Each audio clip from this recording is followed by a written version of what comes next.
There's a section here. It says it is from other researchers.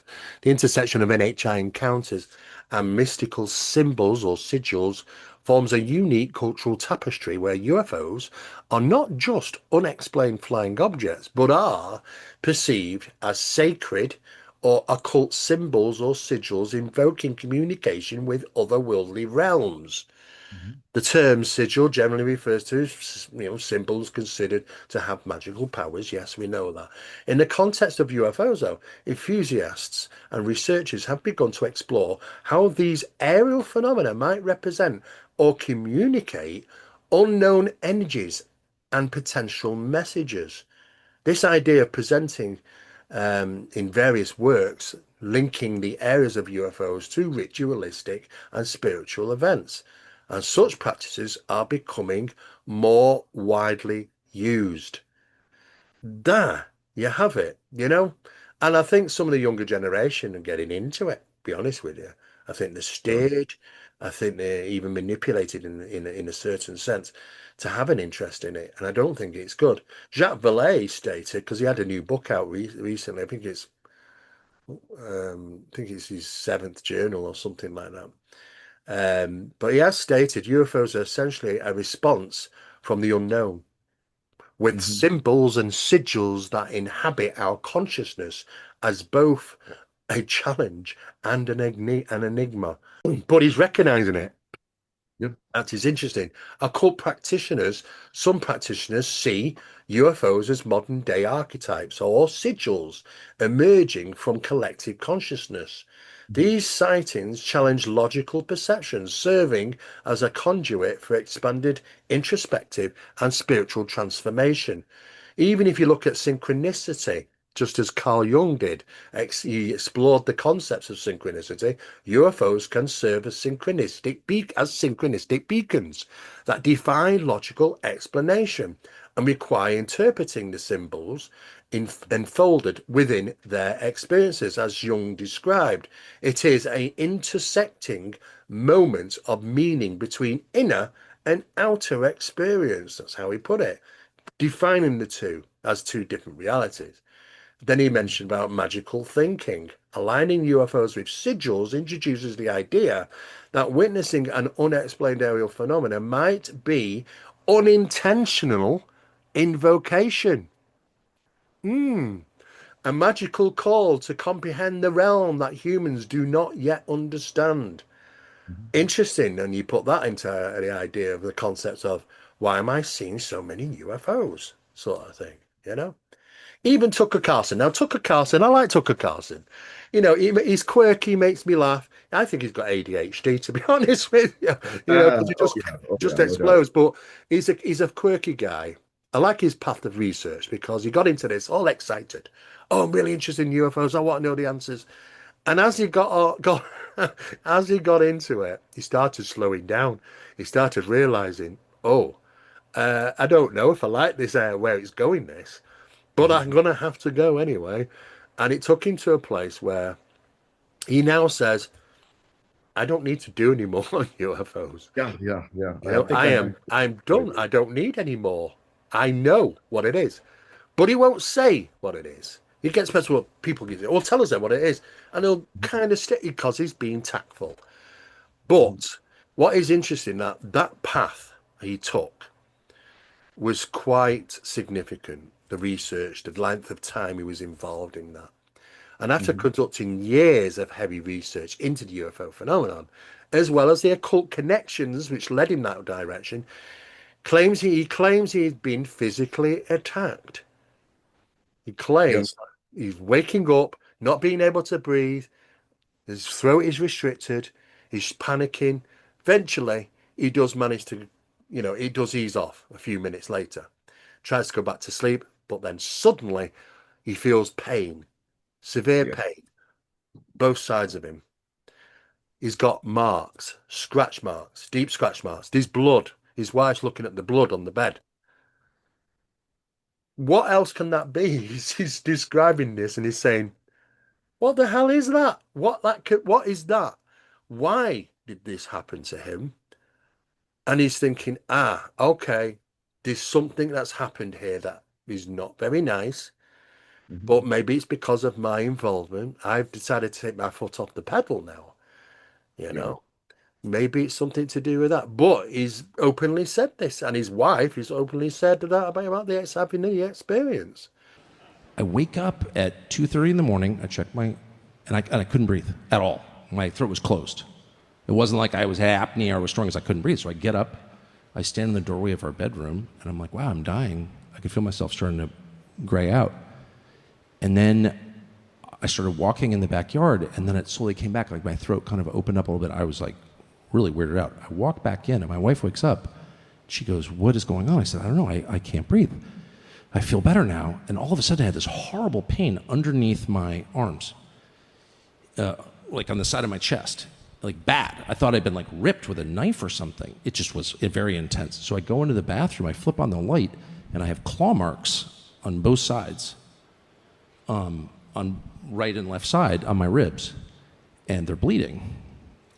And they're literally claw marks, 4 on either side. I put my fingers in them, don't fit my fingers, and I sleep on my side. So how could? And by the way, no one woke up, so I show my wife, and she's like, "Oh my gosh!" And then I have this like crazy intense desire to read the Bible. So I read the Bible, and I pass out in like 2 minutes, and I wake up, and the next morning I thought, "Man, did I have a wild dream?"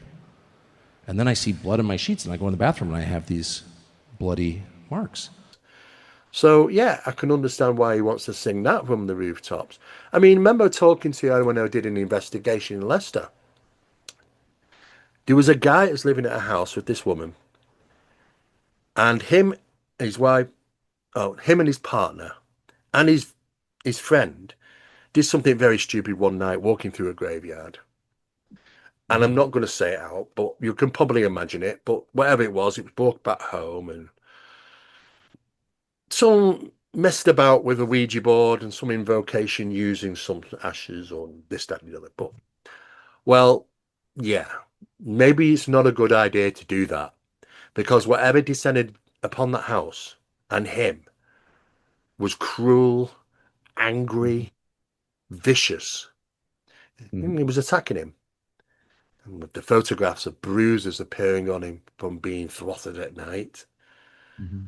to the point where it got quite serious and he was attacking him regularly. His partner went out one day, came home to find him on the floor, pretty much unconscious. He had markings on him of a hand. No, sure, I Yeah. think I shared with that video.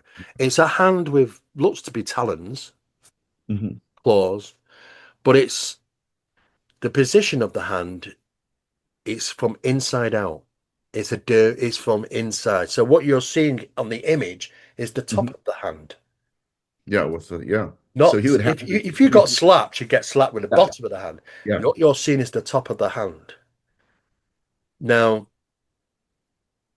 that's not good.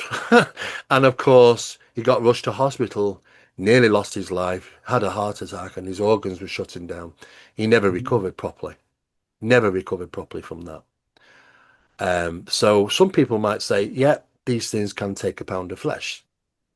It's a terminology, but you know what? It's a sequence of events that took place, which is an undesirable type of Hmm. stuff that happened. But the photographs say don't say it enough, to be honest. Because when I was there and doing the investigation, several times I visited there, it was crazy that environment. There were just conversations coming out the air, left, right, and center. You know, That sign. That's one of the worst signs I've yeah, seen. there were Feel. there were things around the house which were bursting into flames. A dog bed, a shelf, mantle shelf above the fireplace, Mhm. picture frames, sides of chairs and tables just bursting into flames, and this going on in the bloody background in the air. I mean, to be honest, it's a bit of a different type of paranormal investigation you have to do in these Oh matters. It's not a walk in the park. But we no. set up equipment in the back bedroom on CCTV camera. That equipment got thrown around. It's full video, filmed. And it was just not good. Mhm. But when you talk about things, because I've done another investigation, which was in, I think, in Audenshaw, Manchester. A young girl was been having problems in her home, and I'm mentioning this because on her bed, a handprint appeared, but it's the other way around.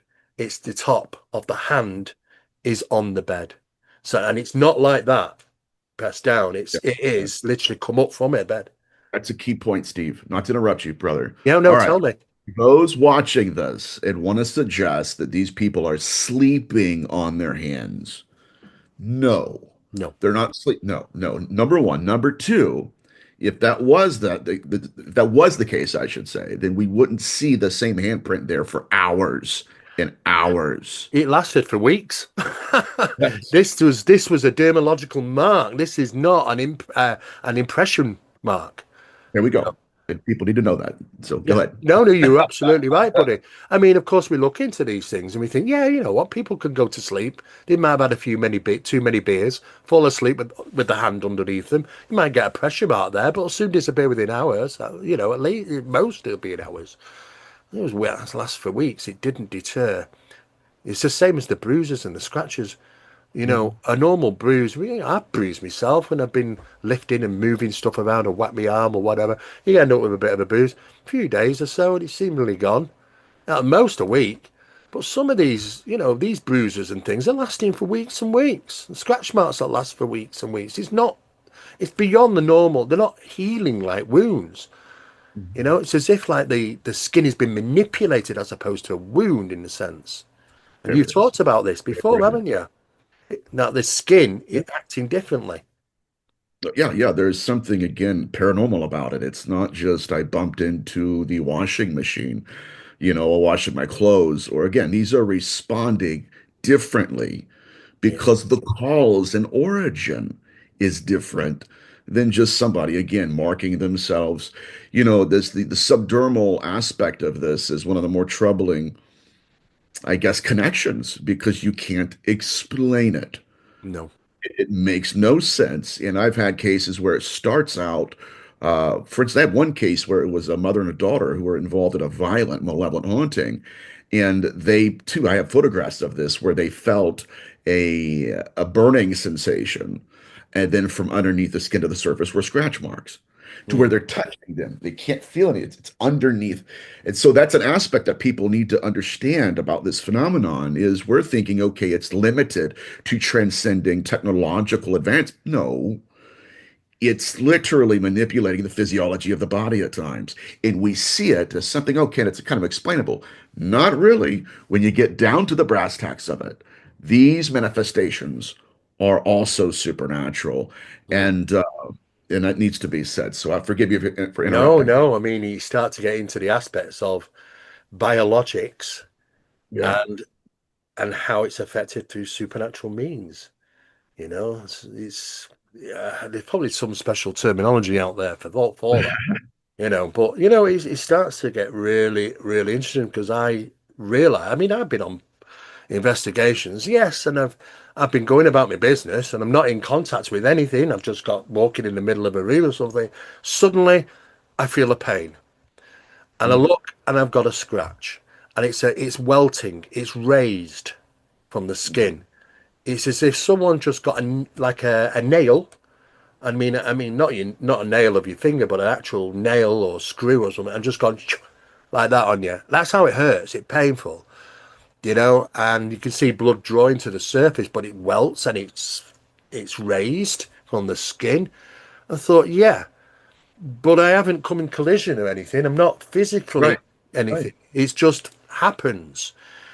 And I'm thinking to myself, well, I'm looking at my clothes. I'm like this, looking. There's not a mark on them. Surely if it was external, it'd have to go through my clothing. It's Mhm, not external, I don't think. It comes mhm, from in outwards, dermal, inwards, outwards, And I think mhm. it's this that we get confused about, you know? It's huge. That's huge because when dealing with these skin anomalies, again, this is one of those artifacts within the field that's universal. Yeah. We've seen this in demonology and UFO abduction phenomena where some of these markings are from the inside out. And here's another avenue I don't think we've ever pursued in our conversations where people that have allegedly had out of body experiences will say they did A, B, and C to my astral body. Mm. And then when they get back into their physical body, we see those markings. True. Is Yeah. it possible it's soul first, skin second? Is that what's actually being targeted by the phenomenon? And we're seeing it on the outside. Oh, okay.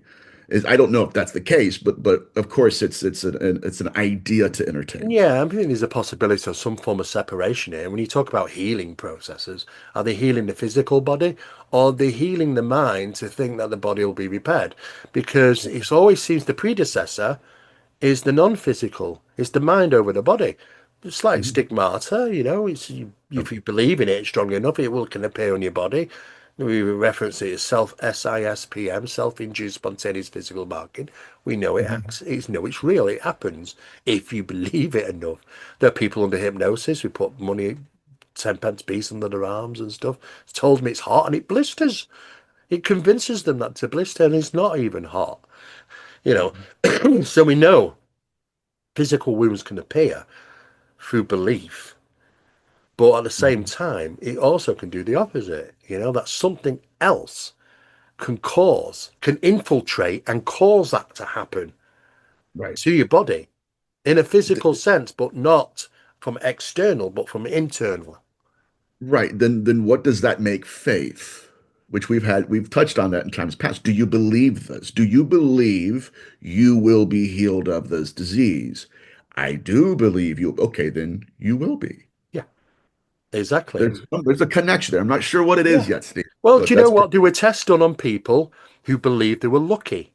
Do have one guy won the like a national lottery 3 times. What's the probability of that? Is ridiculous. The probability of that is a lot higher than even the probability of winning. And you think he's won it 3 times. What is it? I know. I'm convinced myself. I win it. I just know I'm going to win. It's this mindset of bending reality to a sense. yeah. They did tests, these large columns, and it's a bit like when you go to a fair and you put a coin in a thing and it comes down the channel and it hits these other coins and stuff. Well, there were these balls coming down and they come down randomly. Now, every time they fall randomly, they fall in kind of a pyramid shape. It's just the way they always fall. Mhm. Until you sit somebody in front of it who believes they're lucky and can change that. And it was Mhm. only minute, but they did a very small percentage. But it's still that shouldn't happen until they do it again, and they made the ball falls in a slightly different direction. Mhm. How? It's just randomly falling. How's it doing? Manipulation of reality. You see, and I think I keep saying to people, there's lots of people out there saying, "Make your world, bend reality to you," and you can. But we live in times when it's really hard for people to do that because Mhm. with all the negativity and problems in the world today, it's hard for Mhm. people to climb out the hole they're in, and I totally get it, you know. But it is interesting that concepts are changing, the idea, and people are kind of waking up a little bit. So Jacques Vallée So, went on to state in his Forbidden Science Volume 6, my short-term advice is to study carefully the reactions to the disclosure campaign. So what he's yeah. saying is study it carefully about the disclosure campaign and the Washington, well, as he refers to it, pseudo hearings. Yeah. Mhm. This will be a test of the media's attitude. Interestingly, you Mhm. could be right. The UAP have seemingly gone nowhere in many of these many agree now. UAPs have gone nowhere. UAP hearings, a waste of time. What did It it is. come to? Nothing. Nothing came of it. And again, they keep running. Oh well, maybe next time. No, it's just not working. It's not going to ever work. I mean, Mhm. you've got Congresswoman Luna Mhm. who's trying to put arrangements together for people to meet each other and discuss this matter. She Mhm. goes, the Pentagon officials go to this military base to see this, I don't know if he's a general or a colonel or whatever. Blank refuses to cooperate. In fact, he Mhm. walks out. In fact, he's not even at the meeting. He's just, I can't tell you, I'm not going to. Hello, we're from the Pentagon. Yeah. No. Again, just waste of time. Even when she was trying to push together meetings with David Grush and a couple of Yeah. other people, it was like phone call after another. Oh, I'm not well, I can't make it. And then the Can't next do one, it. I'm not well, I can't make it. Oh, I'm feeling a bit under the weather and can't come. They're all cancelled tonight. What is going on here?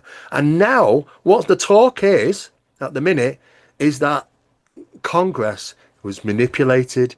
Though even whistleblowers basically said, look, you know what? Themselves are being pressured, manipulated in regards to the limit of what they can talk about. In other words, stay within the parameters of the narrative that Yeah, yeah. we've created and don't step beyond it. And this is Hmm. why they feel pressurized to jump on a phone to some podcaster they don't know on the other side of the world, sweating and looking over the shoulders and saying, well, you know what, maybe saying some things that they wouldn't say in Congress. Right. Maybe it'll come to that. But the thing is, everybody's talking about it's been a total waste of time and it's been a delusion, the whole hearings.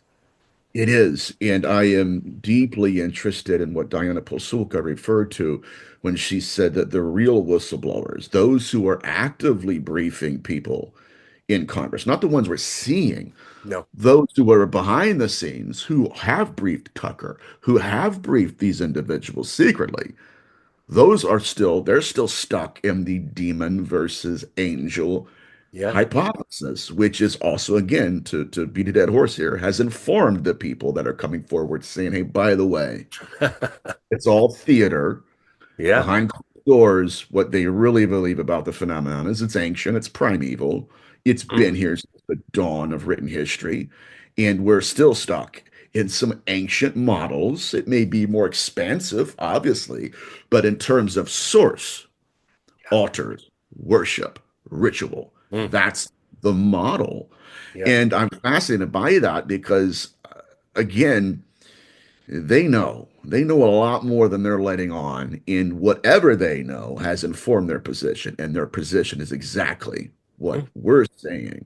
And Yeah. we didn't have to be briefed. It's just open source data, right, brother? Yeah. Open source Yeah. data. Well, you're absolutely right. Yeah, but I guess that they've got to steer this path. It's difficult. You know, whatever their opinions are, they're going to consider what's the result of me giving these opinions.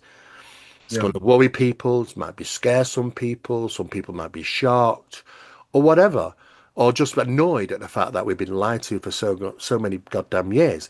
At the end of the Mhm. day, they are sitting back. These are public people with their faces out there, and many of them don't want to sort of, I'll steer myself around a safe path, but I'll try and give breadcrumbs and clues along the way rather than us where we just go in with Yeah. bullets flying. Yeah, You know, baptism by fire. yeah, but it is interesting that I can understand the safety protocols that they want to follow. Yeah, I get it. It's interesting to point. 2011, British astrophysicist John Gribben wrote in his book Alone in the Universe, it was called. The Milky Way contains a few 100 billion stars, but almost certainly contains only one intelligent civilization. Oh, is he referring to humans being intelligent? Yeah, I hope so. you Yeah, know, yeah. but many aren't these days, unfortunately. But and it was interesting also. President Barack Obama stated on national TV that he could not share any information about UFOs and what they consist of. And when presidents have denied any knowledge of it, it's basically because they've been instructed to say that. So he says it's interesting how many people still believe what they are being told by the governments and how easily they can be led by the repetitions of lies. There's Mhm. another guy, Dr. What's his name? Zanjonk. Dr. Robert Zanjonk from the University of Michigan, social psychologist. He did some studies and he concluded repeated exposure to an individual and a stimulus is a sufficient condition for an enhancement of his attitude towards it. So basically, what he's basically saying there is if you keep hearing the same story, you'll Mhm. accept the story. because of its Mhm. popularity. And if its popularity is through media, which is what they're geared to do, then basically you can build a narrative on that information. Mhm. So, should you trust them? No, probably not. Should you believe them? No, probably not. Should you? What about the news and the media sources? Probably not. So it's probably not the best to get that information from the best places. Valet goes on to say, my view of the phenomenon has changed. I think the human race is in a precarious position. I want to make the world a better place, but something is coming. He says, something is coming. The group I'm involved with felt that an existential threat had been detected. Oh no. What does that mean? Now, is he referring to an existential threat as being detected as those that don't want the information out? Yeah. Or is he referring to The phenomenon. the phenomenon? I don't know. It's, Oh, it's a bit, hope it's the former. it's like cloak and dagger, really. But either way, though, it's interesting because he's always been a bit of a clear writer Mhm. when he says something is coming. So he's seen a change in something, you know. And he references the Capella database. It's the largest UFO database in the world that Jacques Vallée had access to, over Mhm. 240,000 cases. That's nearly 250,000 UFO cases. And Mhm. that's far from all of them. It's only a smidgen, but 250,000 UFO cases. After looking through the reports and analyzing them, he states it was only through poring over the BASSS robust database, which is linked to Bigelow, that it first dawned on me that this phenomena was in fact a threat.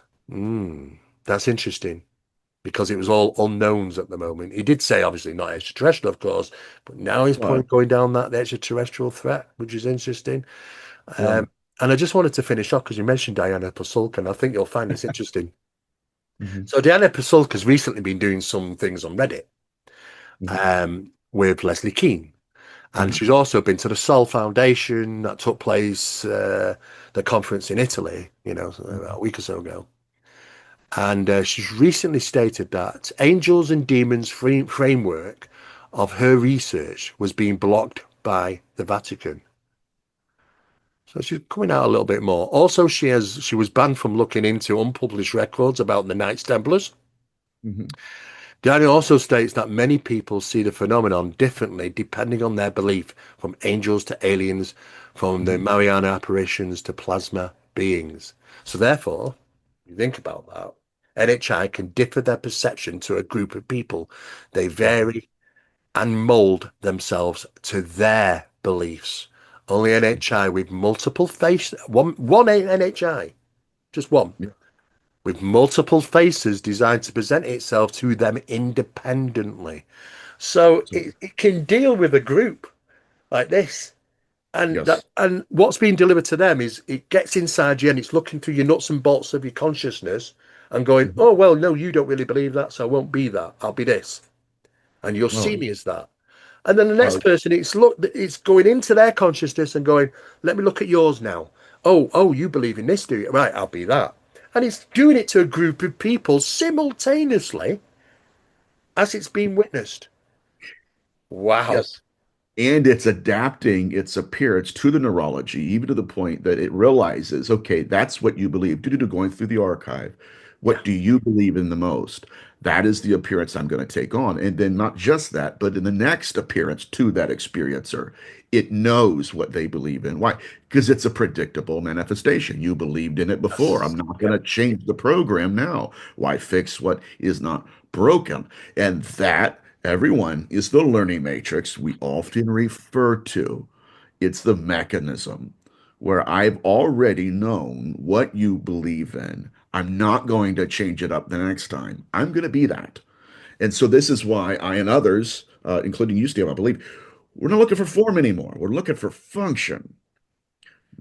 That's what we're looking for, the Exactly. mechanics behind it, the mechanisms, because we know now it can take on any archetype we believe in. Yeah. And that's disturbing You're aspect. doing exactly the same thing when I got into this years ago with paranormal mechanics. There Yeah. literally is the mechanism. It's, you know what? I don't want to see the result.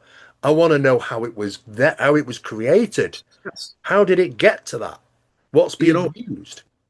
I've had people here lately, just say it's this, Nathaniel. Or Steve, just give it this moniker, this placeholder, and that's all I ask. That's all. And then by naming it that, that's all I need to know, and that's not true. And I had a show the other day, and I likened it to somebody saying, Nathaniel, just call it a Ferrari. And that's all we need to know. It's like, no, there's a gas tank in there, there's horsepower, there's all kinds, right, of things that go into making it a Ferrari. Just Yeah, naming something does not give us any access or insight to its pathology. And even more, it doesn't give us insight on how to push the beasts back into the darkness. That's why the iron revelation is so yeah, meaningful.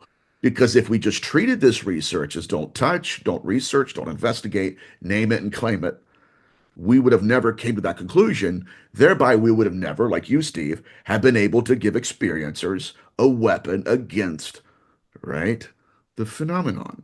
So this exactly. research, as expensive as it is, and as sometimes controversial, Hmm. it's germane to moving the needle and evolving in the field. That's my Yeah. rant. Yeah, That's my you're rant. absolutely right, buddy. You're absolutely right. You're working in the mechanism of mechanics exactly the same I Yeah. do, from the Yeah. paranormal side to the NHI side. You know, everything, it's like looking at a jigsaw puzzle and seeing the big image, but we don't see that. We see the little jigsaw pieces that make the image. That's what we want to get at. That's how we're trying to show people. You know, it's those little pieces that makes the big picture that we're interested in. Otherwise, we're just going to keep staring at the picture all the time. I'm not actually getting anywhere. But that debate still continues. Spiritual or physical comes into play, such as ETs walking through walls and then physically manipulating the environment, or the witnesses, or apparitions walking through a door into your bedroom and interacting with you physically. It doesn't matter if this is in the paranormal. If you want to put them into these boxes, supernatural, paranormal, metaphysical, what is spiritual, whatever, it is all the mechanism of what is referred to as the dualistic hypothesis, Mhm. that it is both metaphysical in option, both dualistic hypothesis. And it's been around for a bit, to be honest with you, but it's not spoken much about, to be honest. You know, that it represents the metaphysical aspects of the reality. It combines of Right. two things in one. Remote viewers have described NHIs to exist within the realms of the spiritual and the physical, and that Mhm. it's almost impossible, we mentioned this before, to remote view them, as they quickly become aware of them being viewed through through this practice that can latch on and follow the remote viewer back and affect their physical world, often interpreted as some form of deterrent from remote viewing them in the first place. So in other words, if you're a remote viewer and you want to remote view NHI and UFOs, it comes with the warning tag: beware. It latches on. It comes back with you. Be careful, because they are where they are being watched. So again, can't really get around them, buddy. But it is interesting now. So many people now. I mean, I've listened about maybe 5 or 6 in this time, just on this one video, coming forward and saying, giving little pieces of information to what we're talking about. But more and more people are coming forward, and I think over time, more and more might come forward and start giving clues. How many actually want to step up? Well, it's not easy to step up and say it's all demonic, it's Mhm. all this, it's all that, because that's a belief system and you're latching onto one archetype, you Mhm. know. But Mhm. then the subject of religion has become so sensitive, turning Mhm. around to people and say, God would never do a bad thing. God Mhm. would never scorn. God would never do such a thing. Is a belief that God wouldn't. But is there really any clues to any gods on the planet that didn't do it? No. They all did it according to information and, things that have been left in the past to describe what deities did. They all interacted in certain ways, very humanistic behavior, because they Mhm. were delivering to us what we would expect. a humanistic behavior, because that's how they've got to identify themselves. You know, I've got to show them that I'm very humanistic so I can be annoyed and I can be happy with them, so I can be pleased and I can scorn, you know, and it's like somebody in charge that Mhm. you pay homage to, but also at the same time worry about the consequences if you don't pay homage to, and that is the problem. And that's the way systems work, and it's the way law works and societies work now. We fear it from doing something wrong because of the consequences. It's just Mhm. the way we've learned society. So back then, in those days, early ancient days with deities, yeah, absolutely, buddy. But like I say, it's intriguing. Lots and lots of other things are coming out. I'm trying to keep up with it all. What's that? It is. I'm like, what's that person just said? Hang on a sec. Write that down. What's that person just said? Bloody hell, I never heard him say that before. Mhm. Interesting times, buddy. But like I say, we're getting there. Would you want to get people to focus on the parts of the engine, like you said? Not the Have Ferrari, not the car, parts of the engine. Get them to start looking in this direction, focusing on, because then they'll start seeing the meanings, the patterns, the mechanism.